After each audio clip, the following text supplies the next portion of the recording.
Halo teman-teman, selamat datang kembali di channel ini. Bagi yang baru silakan bergabung dengan kami dengan menekan tombol subscribe. Di sini kita sering menyelami misteri sejarah yang terlupakan dan cerita yang akan kita bahas hari ini mungkin adalah yang paling menggugah dan personal yang pernah saya bagikan. Mengapa Nabi Yesaya digergaji hidup-hidup? Bukan karena menubuatkan kehancuran, bukan juga karena mengkritik raja. Ia digergaji oleh kekuasaan keagamaan zamannya. Karena satu alasan yang sangat spesifik dan berbahaya. Ia membongkar sebuah rahasia tentang tangan kiri, sebuah pengetahuan yang begitu mengancam sehingga mereka merasa sang nabi tidak boleh terus bernapas. Selama 4 dekade, saya menelusuri naskah-naskah paling tidak nyaman dalam sejarah. Saya memegang langsung papirus yang lebih dipilih para akademisi untuk diabaikan. Saya menyusuri gurun mencari fragmen-fragmen yang dinyatakan hilang. Dan saya bisa katakan, tidak ada yang mempersiapkan saya untuk apa yang akhirnya saya temukan tentang Yesaya dan rahasia tangan kiri ini. Pernahkah Anda memperhatikan cara Anda berdoa? Tangan tergabung, tapi selalu tangan kanan yang dominan menutupi tangan kiri. Pernahkah Anda bertanya, mengapa imam hanya memberkati dengan tangan kanan?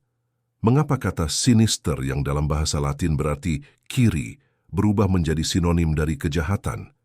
Ini bukan kebetulan, bukan evolusi alamiah bahasa. Ini adalah program penindasan yang disengaja, yang dimulai jauh lebih awal dari yang Anda bayangkan.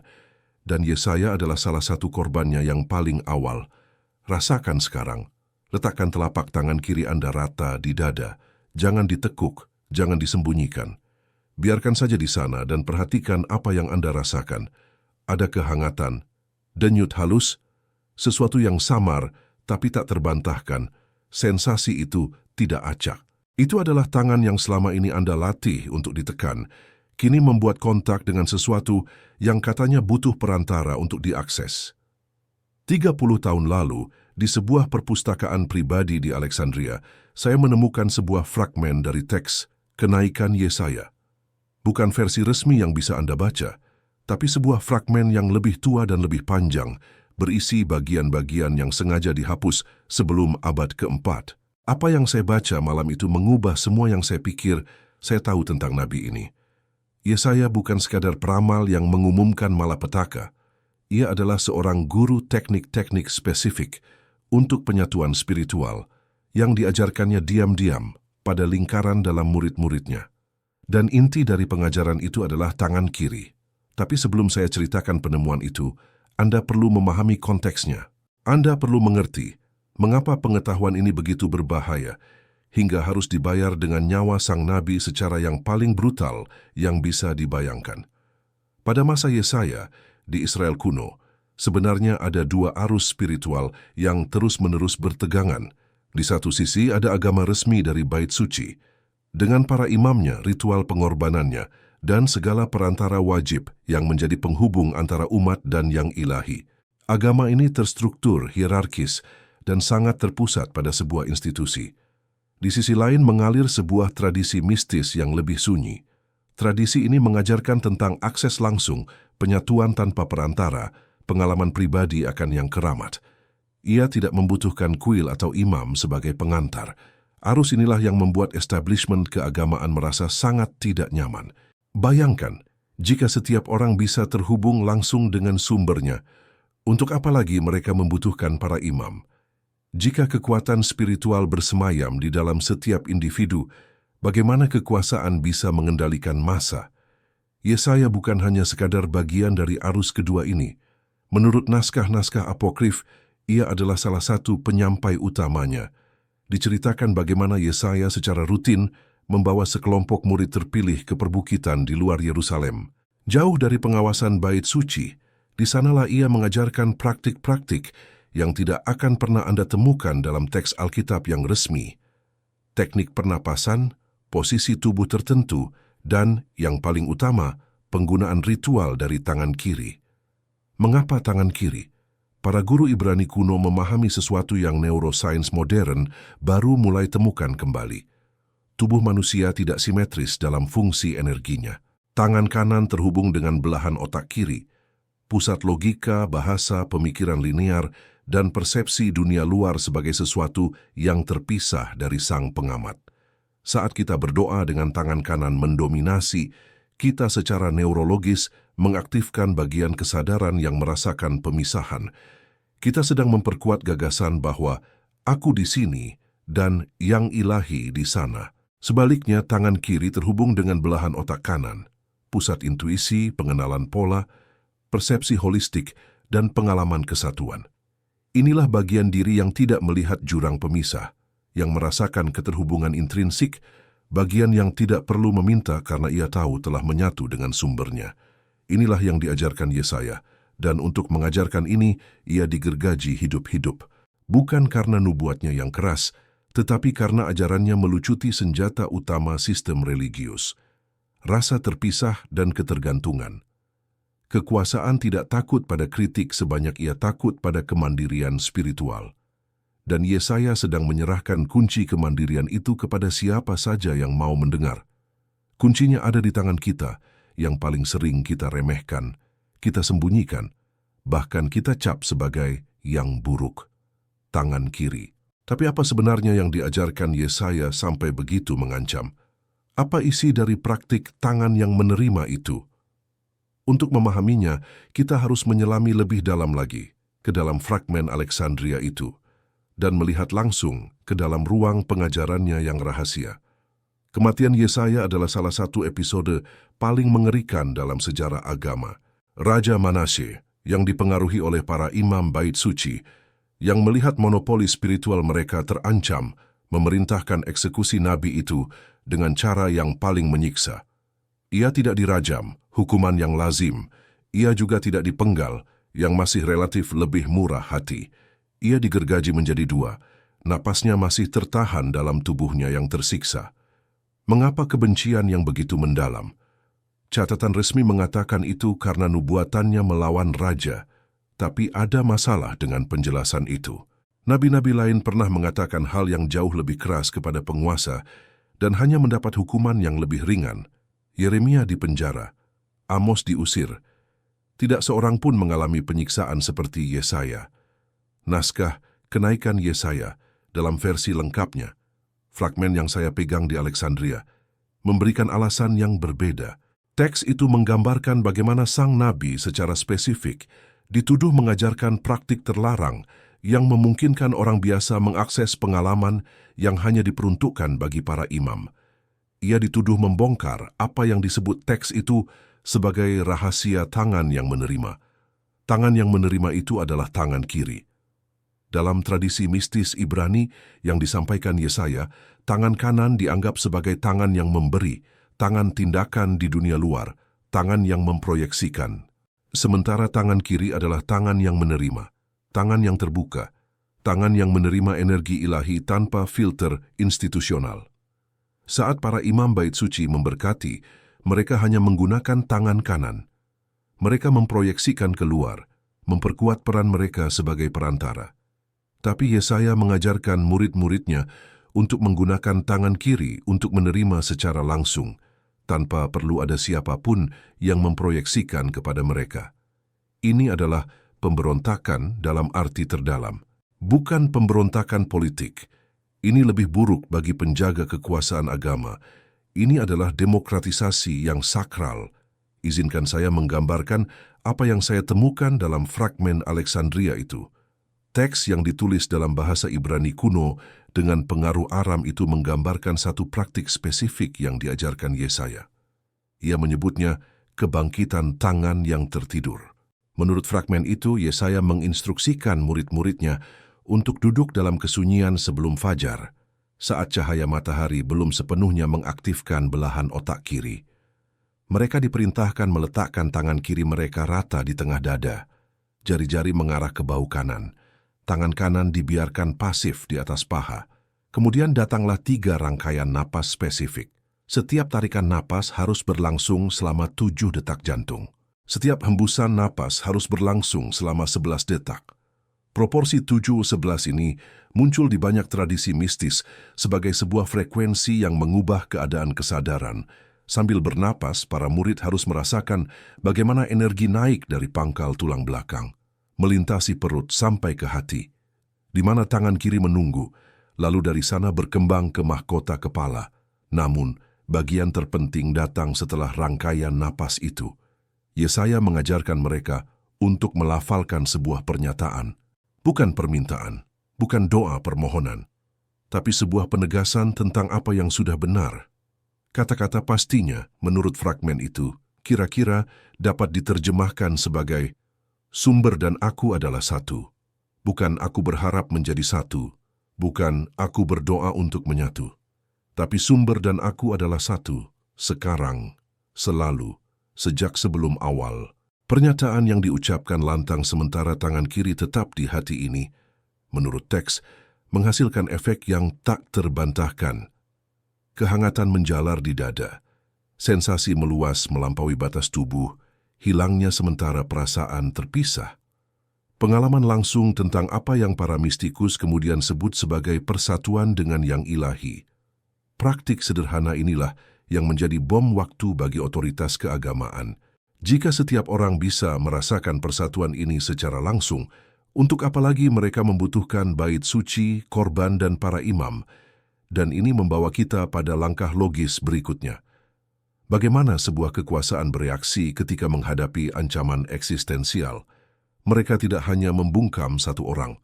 Mereka meluncurkan program berabad-abad untuk memastikan tidak ada seorang pun yang akan berani menyentuh kunci spiritual itu lagi. Bahkan hingga mengubah cara seluruh peradaban memandang sisi kiri tubuh mereka sendiri. Mereka yang membungkam Yesaya memahami satu hal dengan sangat jelas. Menghancurkan seorang guru saja tidak cukup. Anda harus menghancurkan ajarannya, dan cara paling efektif untuk melakukannya adalah dengan membalikkan maknanya sepenuhnya. Apa yang sakral harus dijadikan najis, apa yang langsung harus dilarang, dan apa yang merupakan jalur penyatuan harus dicap sebagai jalan menuju kejahatan. Inilah proyek besar yang dimulai setelah kematian Yesaya dan mencapai puncaknya berabad-abad kemudian. Kita bisa menyaksikannya dalam evolusi satu kata, sinister. Dalam bahasa Latin, sinister hanya berarti kiri, tidak lebih. Itu adalah deskripsi netral tentang arah spasial, sama seperti Dexter yang berarti kanan. Namun para bapa gereja awalnya yang mewarisi dan memperbesar penindasan yang dimulai terhadap Yesaya membutuhkan lebih dari sekadar larangan. Mereka membutuhkan penjijikan naluriah terhadap tangan kiri. Maka mereka melakukan sesuatu yang brilian dari sudut pandang kontrol sosial. Mereka membebani kata itu sendiri dengan asosiasi negatif. Sinister berubah menjadi berarti gelap, jahat, mengancam. Generasi demi generasi anak-anak tumbuh dengan mendengar bahwa tangan kiri adalah tangan setan. Orang-orang kidal dipaksa untuk menulis dengan tangan kanan. Hukuman fisik diciptakan bagi mereka yang menggunakan tangan yang salah. Dan postur berdoa yang kita kenal, dengan kedua tangan tergabung, tangan kanan mendominasi dan menutupi tangan kiri, ditetapkan sebagai satu-satunya cara yang benar untuk mendekatkan diri pada yang ilahi. Postur lain dianggap mencurigakan, bahkan bidah. Sadarkah Anda akan besarnya hal ini? Selama lebih dari 1.500 tahun, miliaran orang telah berdoa dengan cara yang secara spesifik dirancang untuk menghalangi koneksi langsung. Mereka secara sistematis mengaktifkan belahan otak yang mempersepsikan pemisahan sambil menekan belahan otak yang mempersepsikan kesatuan. Mereka telah memperkuat secara neurologis, generasi demi generasi, ketergantungan pada perantara. Ini bukan kesalahan, bukan kebetulan budaya. Ini adalah program kontrol spiritual yang dieksekusi dengan presisi bedah selama ribuan tahun.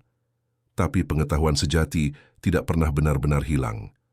Apa yang ditekan di satu tempat akan muncul kembali di tempat lain. Apa yang dikubur akan muncul dalam bentuk yang terubah. Para murid Yesaya yang selamat tidak tinggal diam. Beberapa melarikan diri ke timur, membawa serpihan ajaran yang akhirnya menyatu dengan aliran mistis Persia dan India. Yang lain bersembunyi di dalam tradisi Ibrani itu sendiri, menyandikan pengetahuan itu dalam simbol-simbol yang hanya dapat dibaca oleh mereka yang diinisiasi. Referensi samar muncul dalam beberapa mazmur, petunjuk halus tersembunyi dalam interpretasi Kabbalah tentang Kidung Agung. Pengetahuan itu muncul sebentar dalam naskah-naskah Esseni dari Qumran. Namun, ajaran terbuka telah berhenti. Selama berabad-abad, rahasia tangan kiri berpindah dari guru ke murid dalam keheningan total, tersembunyi di balik lapisan-lapisan ritual yang kompleks, ritual yang sengaja dibuat rumit untuk menciptakan kebutuhan akan ahli sang perantara. Lalu muncul pertanyaan yang tak terhindarkan. Jika pengetahuan ini begitu kuat, namun begitu lama ditekan, apa buktinya bahwa ia benar-benar berfungsi? Apa dasar nyatanya selain dari catatan-catatan kuno dan pengalaman mistis? Disinilah hal yang luar biasa terjadi. Sains modern secara tidak sengaja mulai menemukan kembali prinsip-prinsip yang Yesaya ajarkan.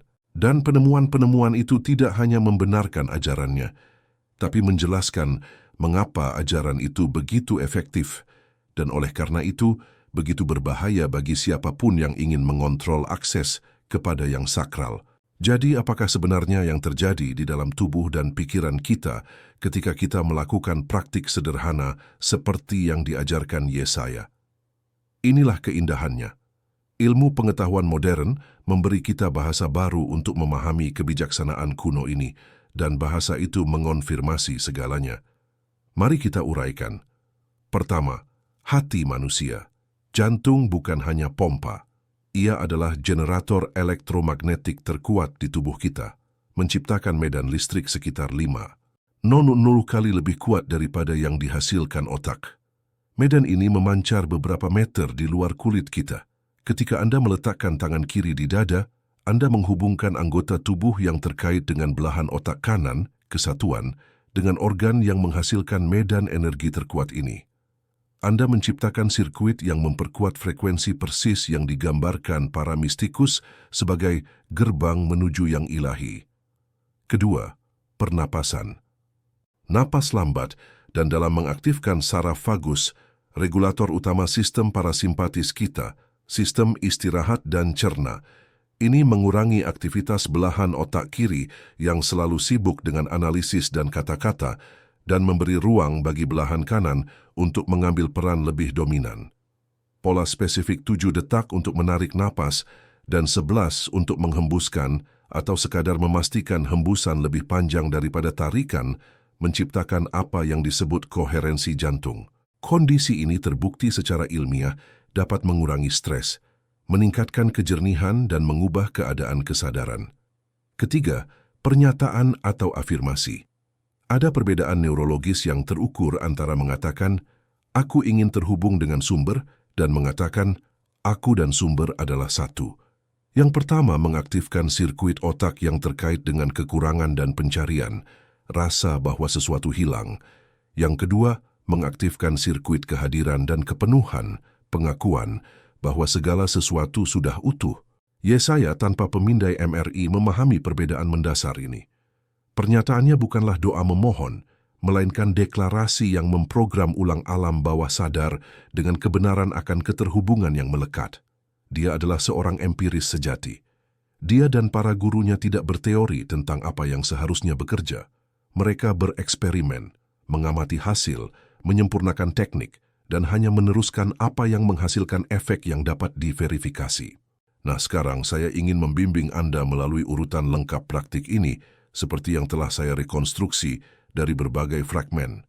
Ini sederhana, hampir terlalu sederhana, dan kesederhanaan inilah tepatnya alasan mengapa ia ditekan. Ritual yang rumit menciptakan ketergantungan pada spesialis. Teknik sederhana yang bisa dilakukan siapa saja, di mana saja, mengancam seluruh bangunan perantara keagamaan. Panduan praktik, kebangkitan tangan yang tertidur, siapkan ruang. Temukan tempat tenang di mana Anda tidak akan diganggu setidaknya 10-15 menit. Idealnya, lakukan sebelum subuh atau setelah senja saat cahaya redup. Ini membantu menenangkan belahan otak kiri. Duduk dengan tegak, duduklah dengan tulang belakang lurus, bisa di kursi dengan kaki menapak lantai atau bersila di lantai. Yang penting, punggung tegak agar aliran energi tidak terhambat. Letakkan tangan kiri. Letakkan telapak tangan kiri Anda rata di tengah dada. Biarkan jari-jari mengarah ke bahu kanan. Jika memungkinkan, langsung pada kulit atau di atas pakaian tipis. Rasakan kehangatan awal antara telapak tangan dan dada Anda. Biarkan tangan kanan Anda beristirahat dengan pasif di paha. Ia tidak ditekan, hanya tidak memimpin. Temukan denyut jantung. Tutup mata. Arahkan perhatian ke detak jantung di bawah telapak tangan kiri Anda. Jangan mencoba mengubah apapun. Amati saja ritmenya. Ritme ini adalah manifestasi fisik dari kekuatan hidup yang menghidupi Anda. 3 napas penuh. Tarik napas perlahan dan dalam, hitung secara mental hingga 7, atau ikuti 7 detak jantung. Rasakan energi naik dari pangkal tulang belakang melalui perut menuju jantung. Hembuskan napas perlahan dan panjang, hitung hingga 11 atau 11 detak jantung. Saat menghembuskan napas, bayangkan energi dari jantung mengembang ke segala arah, seperti riak di kolam yang tenang. Ulangi siklus ini 3 kali. Deklarasi kebenaran. Setelah napas ketiga dengan tangan kiri tetap di hati, ucapkan kalimat ini dengan lantang dan penuh keyakinan, bukan di dalam pikiran. Sumber dan aku adalah satu. Ucapkan sebagai fakta yang Anda akui, bukan sebagai harapan. Momen penerimaan. Diam dan tidak bergerak setidaknya selama 1 menit. Inilah fase penerimaan. Biarkan tangan kiri Anda, tangan yang menerima, sepenuhnya aktif dan terhubung dengan medan jantung Anda. Perhatikan sensasi apapun. Kehangatan, kedamaian, kesenyapan pikiran, perasaan meluas. Jangan menghakimi atau memaksa. Tugas Anda hanya membuka diri. Apa yang mungkin Anda rasakan? Mungkin ada kehangatan yang menyebar, kesemutan, perasaan sangat tenang, atau pikiran yang tiba-tiba hening. Atau mungkin tidak ada yang dramatis pada awalnya. Itu normal. Penindasan terhadap tangan kiri telah berlangsung sangat lama dan mendalam. Sambungan neurologis yang telah lama dinonaktifkan membutuhkan waktu untuk menyambung kembali. Kuncinya adalah konsistensi. Yesaya menekankan praktik harian tanpa kecuali. Dia memahami bahwa perlawanan dari sistem yang terbentuk itu kuat dan hanya ketekunan yang bisa mengatasinya. Banyak praktisi melaporkan bahwa setelah 7 hari berturut-turut, mereka mencapai ambang batas di mana pengalaman menjadi jauh lebih dalam, seolah-olah ada masa kritis latihan yang diperlukan untuk memutus conditioning selama ini.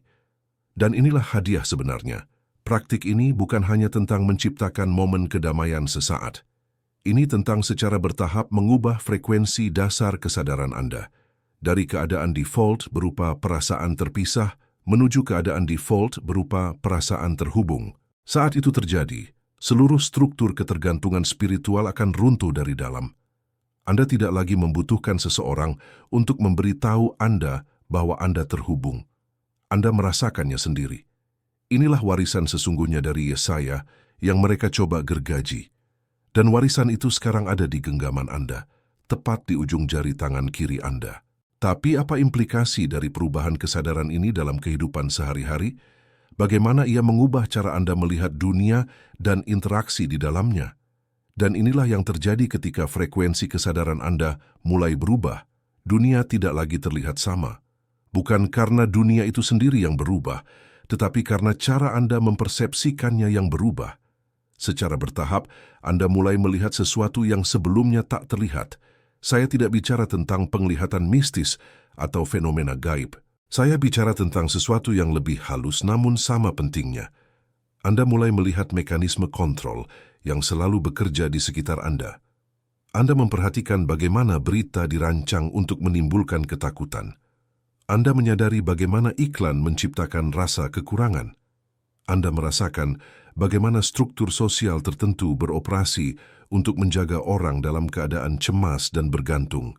Ini bukan paranoia, ini kejernihan. Anda melihat apa yang selalu ada di sana, tetapi sebelumnya tersembunyi oleh kabut dari kesadaran akan keterpisahan. Dan bersama dengan persepsi ini, datanglah sesuatu yang lain.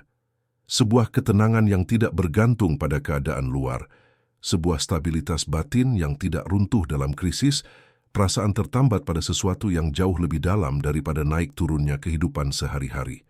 Para guru kuno menyebutnya saksi yang sunyi. Itulah bagian dari diri Anda yang mengamati segala sesuatu yang terjadi tanpa terseret olehnya. Bagian yang tetap damai sementara gelombang dunia naik dan turun. Bagian yang tahu dengan kepastian absolut bahwa esensi Anda tak dapat dihancurkan karena terbuat dari bahan yang sama dengan sumbernya. Yesaya mengakses keadaan ini secara teratur. Nubuat-nubatunya, visi yang begitu mengganggu kekuasaan pada zamannya, berasal dari tempat koneksi langsung ini. Itu bukan ramalan dalam arti vulgar. Itu adalah persepsi yang diperluas dari pola-pola yang tidak dapat dilihat orang lain, karena mereka terlalu tenggelam dalam kesadaran akan perpisahan. Pemahaman ini mengubah segalanya. Yesaya tidak menerima visi ini secara pasif. Dia secara aktif menghasilkannya dengan memasuki keadaan penyatuan melalui praktik tangan kiri dan metode terkait lainnya. Dia adalah seorang teknisi kesadaran. Dan itu berarti bahwa kemampuan untuk melihat lebih jelas, untuk memahami pola yang lebih dalam, bukanlah hadiah acak untuk beberapa orang terpilih. Itu adalah kapasitas yang dapat dikembangkan secara sistematis oleh siapapun yang mempraktikkan teknik yang tepat. Yesaya tidak istimewa karena kelahirannya, dia menjadi istimewa karena praktiknya, dan Anda memiliki akses ke teknik yang sama. Namun ada aspek lain yang ingin saya bagikan, sesuatu yang saya temukan dalam sebuah manuskrip di biara Ethiopia bertahun-tahun lalu. Naskah itu menggambarkan 7 metrai dari praktik ini, tahap-tahap pendalaman.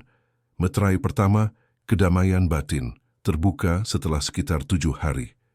Yang kedua, persepsi yang diperluas setelah sekitar sebulan. Yang ketiga, intuisi yang tajam setelah 3 bulan. Metrai-metrai berikutnya berbicara tentang pengaruh halus, pengetahuan langsung, dan kapasitas penyembuhan. Metrai ketujuh, yang paling langka, adalah visi profetik, kemampuan untuk melihat garis-garis kemungkinan masa depan. Yesaya telah mencapainya. Inilah sebabnya nubuatnya memiliki bobot seperti itu. Inilah mengapa para penguasa takut padanya. Ini bukan sihir. Ini adalah kulminasi dari penyelarasan yang telah lama terjalin dengan sumber segala pengetahuan. Dan manuskrip Ethiopia itu mengandung sesuatu yang lain, sebuah ramalan Yesaya sendiri. Dia dikatakan telah melihat masa depan yang jauh, suatu zaman ketika penindasan terhadap tangan kiri akan mulai melemah. Ketika struktur kontrol spiritual yang telah membuat manusia tertidur selama ribuan tahun akan mulai retak.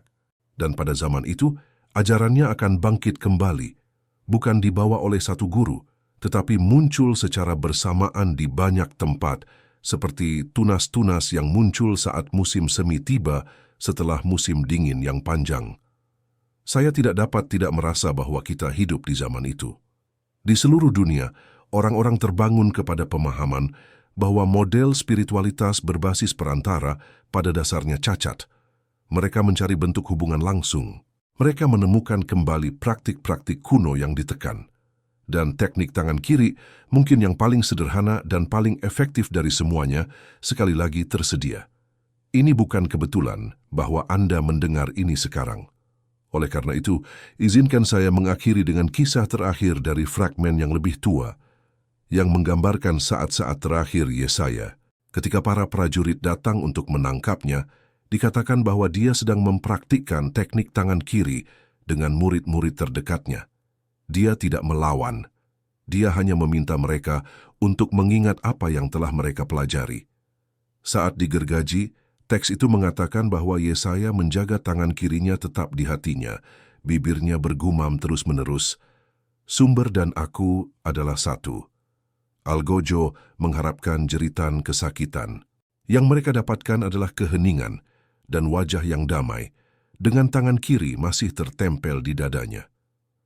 Para pembunuhnya mengira mereka menghancurkan ajaran beserta tubuhnya, tetapi kebenaran lebih ulet daripada penganiayaan apapun.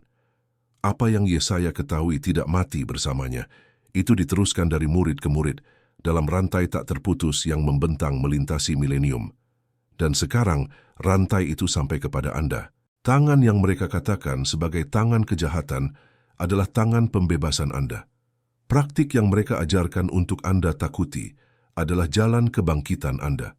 Pengetahuan yang mereka bunuh untuk ditindas, hidup dalam kata-kata ini. Letakkan tangan kirimu di hatimu, tarik napas perlahan, nyatakan kebenaran hubunganmu dengan sumber, Dan mulailah berjalan di jalan yang dibuka Yesaya dengan hidupnya dan dipaterinya dengan kematiannya. Rahasia tangan kiri bukan lagi rahasia. Apa yang Anda lakukan dengannya sepenuhnya bergantung pada Anda. Tetapi jika Anda telah sampai sejauh ini, jika kata-kata ini beresonansi pada sesuatu yang lebih dalam dari intelek Anda, ada alasannya. Kekuatan yang sama yang membimbing Yesaya juga membimbing Anda pada saat ini. Sesuatu di dalam diri Anda mengenali kebenaran yang sudah lama menunggu untuk diingat kembali. Sesuatu di dalam diri Anda tahu bahwa perpisahan itu selalu merupakan ilusi. Sesuatu di dalam diri Anda siap untuk bangun. Dan tangan kiri yang sekarang berada di sisi Anda adalah kuncinya. Gunakanlah malam ini.